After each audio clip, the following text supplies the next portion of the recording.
5.3ல வந்து second question. The equation of straight line. Charanraj கவனிங்க. The equation of straight line 2 into x minus y plus 5 is equal to 0. நேர்கோட்டின் சமன்பாடு கொடுத்துட்டாங்க.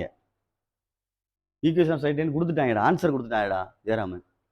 Question என்ன கேட்டிருக்கு? ஃபைண்ட் ஸ்லோப்னா எம். அந்த லெட்டரை நான் வச்சுக்கிறேன். எம். இன்க்ளினேஷன்னா தீட்டா. இன்க்ளினேஷனா theta. Angle M equal to tan theta கண்டுபிடிச்சி இல்லை. அப்போ எம் கண்டுபிடிச்சா அந்த தீட்டா கண்டுபிடிச்சலாம் இன்க்ளினேஷனை. அண்டுன்னு ஒரு வார்த்தை இங்கே வருது, இன்டர்செப்ட் ஆஃப் ஒய். 3 கேள்வி கேட்டிருக்கு. எம் கேட்டிருக்கு, தீட்டா கேட்டிருக்கு, சி கேட்டிருக்கு. சாய்வு கோணம் சொல்லுவாங்க. இதை கோணம் தமிழ்லே தெரியும், பார்த்துக்க வேணா. இன்க்ளினேஷன் அப்படின்னு சொல்லுவாங்க. பப்ளிக்ல வந்து 2 சேர்ந்து தான் வரும், இங்கிலீஷும் தமிழும். அதனால இந்த இன்க்ளினேஷனுக்கு சொல்லிட்டேன் ஆங்கிள். அப்போ இது ஸ்லோப்னா எம், இந்த இன்க்ளினேஷன்னா தீட்டா, இது வந்து சி. இது 3 கண்டுபிடிக்க சொல்லியிருக்கு. ஒய் இன்டர்செப்ட்ன்றது சி. இது 3 கண்டுபிடிக்க சொல்லியிருக்கு அந்த ஈக்குவேஷன்ல இருந்து. தெரியுதா சொல்றது? என்னைய பாரு. இப்போ நான் ஃபர்ஸ்ட்டு நான் கேட்குற மட்டும் பதில் சொல்லு. கிவன் வந்து மேலே பார்க்க வேணாம். ஒரு ஸ்லோப் கொடுத்துட்டேன், ஒரு ஒய் இன்டர்செப்ட் கொடுத்துட்டேன். Find the equation of straight line கேட்குறேன். எப்படி கொண்டு வருவேன்? ஒய் ஈக்குவல்ட்டுன்னு சொல்லணும், அவ்வளோதானே? அப்போ எம் இங்கே போட்டுருவேன், சி இங்கே போட்டுருவேன். இப்போ நான் திருப்பி மாற்றி கேட்க போகிறேன். எக்ஸுக்கு பக்கத்தில் என்னடா இருக்குது? எக்ஸுக்கு பக்கத்தில் இங்கே தனியாக நிற்கிற நம்பர் இருக்கு, அதுக்கு பேர் என்னது? அது மாதிரி இதை கொண்டு போகிறேன். இந்த பார் கிவன், இந்த ஃபார்மேட்டுக்கு கணக்கு கொண்டு போகிறேன்.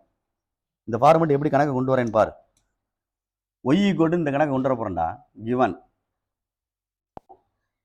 கொஞ்சம் பார்த்துக்க ஜெயராமே.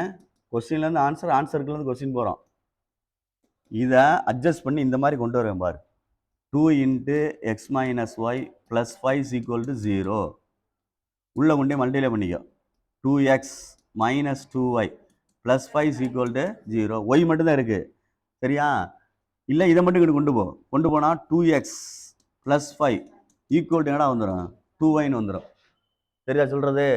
ஜெராம் புரியுதான்னு பார்த்துக்க. இல்லை இங்கிட்டு -2yன்னு வச்சுக்கிட்டு அங்கிட்டு கொண்டு போகணும். அப்புறம் மைனஸால் மல்டிப்ளை பண்ணி விடணும். ப்ளஸ்ஸாக இருந்தால் பிரச்சனை இல்லை, மைனஸாக இருக்குன்னா அங்கிட்டு கொண்டு போயிட்டேன். சரியா? இப்போ இந்த 2 வந்து இங்கிட்டு கொண்டு வந்தால் டிவைட் ஆயிரும். 2x plus 5 டிவைடட் பை என்னது? 2 ஈக்குவல் டு என்ன வந்துடும்? y. இந்த பாரு, இப்போ மாற்றி எழுதுறேன். அப்படியே மாற்றி எழுதுறேன்னா இந்த சொன்ன ஆன்சருக்கு எழுதுறேன்.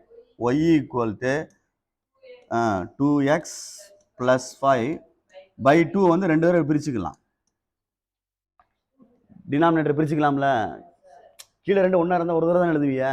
இல்லை 2 பெருக்கிடுவீங்களா? சேமாக இருந்தால் ஒன்று தான் எழுதுவோம். ரைட், எழுதியாச்சு. இப்போ 2 அடிச்சுக்கலாம் பாரு. அப்போ y equal to x plus 5/2. இப்போ இது கம்பேர் பண்ணுறேன். y equal to mx plus C comparison பண்ணுறேன், பார்த்துக்கோ. இதுக்கும் ஆன்சர் கிடச்சிருச்சு பாரு. எம்முக்கு போல என்ன கிடைக்குது? Very good. முன்னாடி 1 இருக்குன்னு அர்த்தம்டா ஜெராமே. 1 இல்லைன்னு சொல்லக்கூடாது. எக்ஸுக்கு முன்னாடி என்ன இருக்குது? கோஎஃபிஷியன்ட்னு சொல்கிறது 1, குணகம் கெழுக்கள். முன்னாடி ஒன்றுமே இல்லைன்னா 1 இருக்குன்னு அர்த்தம். அப்போ எம் ஈக்குவல் டு 1.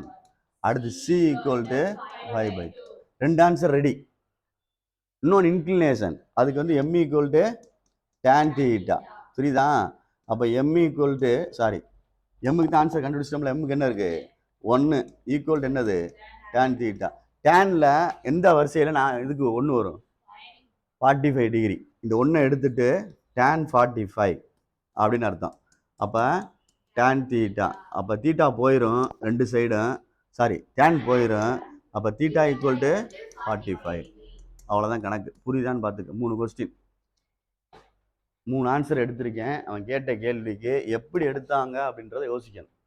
அந்த ஃபார்மெட்டு கொண்டு வந்து y equal to mx plus Chinnu format கொண்டு வந்து எம் கண்டுபிடிச்சிட்டேன், சி கண்டுபிடிச்சிட்டேன். எம்மை வச்சு தீட்டா எடுத்துட்டேன். எம் ஈக்குவல் டு 1ன்னு போட்டேன். அப்போ டேனில் வந்து எந்த வரிசையில் வந்து டிகிரிக்கு 1 வரும் அப்படின்னா 45 டிகிரிக்கு தான் 1 வரும். டேன் 45. அப்போ 2 சைடு டேனை விட்டுட்டோம்னா தீட்டா ஈக்குவல் டு என்னது? 45 அப்படின்னு அர்த்தம். புரியுதான்னு பார்த்துக்க. இதெல்லாம் 2 மார்க் கணக்கு. நிதானமாக நிறுத்தி செஞ்சுக்கோ, சரியா?